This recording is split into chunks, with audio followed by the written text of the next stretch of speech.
What's up, everybody? Toad Pizza Guy here. We are back with Facebook Friday. That's where I take your questions on Facebook. I answer them in a video every Friday. If you're not following me on Facebook, make sure you go to facebook.com/TonyPizzaGuy. Hit that like button, and then you can join me. I post a lot of stuff on Facebook, actually. That's where I post the most. I think between Twitter and that's the two things. But make sure you follow me on both because that's where I tell you what I'm doing, what my updates are, what's going on with me, what's going on with videos, just all kinds of stuff in general. So you definitely need to stay in tune. Now let's get right into the questions. How was your first day at your new job? If you didn't know, I got a second job and it is a lot of work. It's a lot more than I ever expected, but I am a mover and a groover. No, actually, I work for a moving company where, you unload trucks, load trucks, move people's stuff. The good stuff. It's a lot of physical labor, but it must be done to pay the bills. So that's what I have to do. I'm not going to stop YouTube. I had questions about that. Are you going to be done doing YouTube? No, still doing YouTube. Going to keep it going and going to keep this other job. So it's going to be a lot of work, but it will pay off in the end. Next question. Please answer my question on your video. Okay, I will. When do you think Randy Orton will cash in the contract for the WWE Championship? I'm honestly not sure. I don't know what they want to do with him. I think it'd be kind of cool for him to wait till WrestleMania because Randy Orton really never does anything cool at WrestleMania. Maybe he could wait till WrestleMania and say, you know what, I'm going to use it at WrestleMania. I think that'd be cool. I think that Randy Orton's WrestleMania career has been very, very not good. So if he could wait till WrestleMania, cash it in, I think that would be cool. Will they do that? Probably not. I don't know. Not sure. We'll wait and see what happens. If you could make your own pay-per-view name, what would it be? Well, when I did Backyard Wrestling, we had a lot of pay-per-view names, so I will just name off some of those. But first off, I just want to say that pay-per-view name that I think should still be around is Vengeance. I think that's a really cool name. I think that's an awesome name for a pay-per-view. I think it should still be a pay-per-view to this day. I think it's a great name. But as far as pay-per-views that I go, I had March Madness, which was awesome. It's a cool thing. I don't know if March Madness is actually copyrighted. And it might actually be copyrighted, but I'm not sure. March Madness, you could do, the basketball bracket, do a tournament bracket. Stuff like that would be fun. April Anarchy, that was another one that we did. Of course, it's always fun to do March Madness, then April Anarchy. You have those two pay-per-views back-to-back. You can play off the months if you want. February, we did Broken Heart, which not a great name, but it's still a fun one. The one name that I really, really do like is WrestleStock. We did WrestleStock as our, WrestleMania. That's a good one. It's like the Woodstock of wrestling, It's good. It's good. We also did a pay-per-view called When Worlds Collide. Kill or Be Killed. There's a lot of good names, but I think my favorite would probably have to be WrestleStock. That's a name that WWE should use. I don't know if, Woodstock, WrestleStock. Good stuff. Did you ever consider a wrestler to be your hero while you were growing up? I don't think that I've ever been at the point where I would look up to this guy and say, wow, I want to be that guy when I grow up. A lot of people have a Bret Hart who was pretty much a big hero. Hulk Hogan was a big hero. There was a lot of guys, but I was during the Attitude Era, so my biggest hero was Stone Cold Steve Austin, and you can't really consider him a good role model. You want to grow up to beat up your boss, I guess, but I don't know. I was never in the Bret Hart. I was never into Hulk Hogan until Hogan was a heel, but as far as the red and yellow Hogan, never my thing, but a lot of people will say Stone Cold Steve Austin, look up to him, so I guess that would be my hero. Never really wanted to grow up to be anybody, but I always thought that Stone Cold was the best.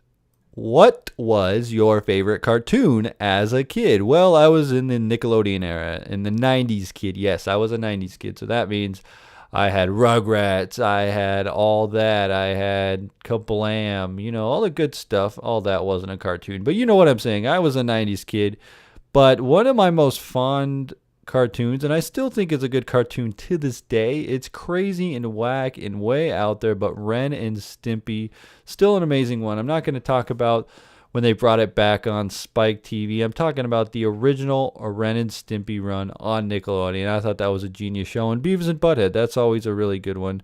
I kind of like the cartoons that have a lot of adult humor in them. And even as today, I still like that in the cartoons because, I'm an adult, so go back and watch those. But there was a lot of fun ones as a kid. Like I said, Rugrats was always a good one. Hey Arnold was a good one. There's so many good ones. Angry Beavers. Just so much good stuff. I don't even know. And then we can even go to Cartoon Network. We had Johnny Bravo and the Powerpuff Girls. Yes, Powerpuff Girls. It was a good show. All right? Lay off me. Then you had Courage the Cowardly Dog. Oh, so many good shows. If you were in TNA, Ring of Honor, or WWE, who would be your tag team partner, your name, theme song, and manager? Also, would you be a commentator or a superstar? Well, honestly, I don't think I want to be a pro wrestler. I know a lot of people are like, you know what? It would be my dream to be a pro wrestler. I really don't. I think it would be more fun to be a pro wrestling manager. A guy like Paul Heyman. I always think that managers can make or break characters. You can have guys that are good, but if you add a manager, they instantly become great. Even a guy like Ted DiBiase, he was awesome on the stick. And I think that's one of the most intriguing things I like about wrestling. And it's not the in-ring action, which is always fun to watch, but I like the mic skills, the promos, the talking. And when you get a guy like Paul Heyman in there who can make you believe that this guy is the greatest wrestler you've ever seen in the entire world, then you have a made character.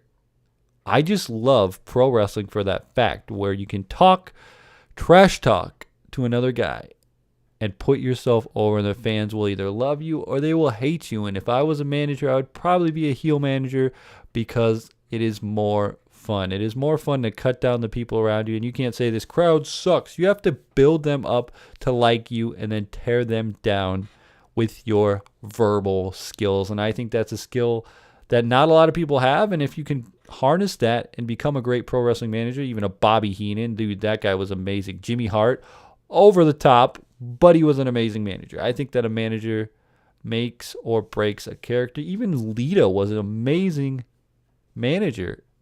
She made Edge 10, 20, 30, 40, 50 times better than he was before.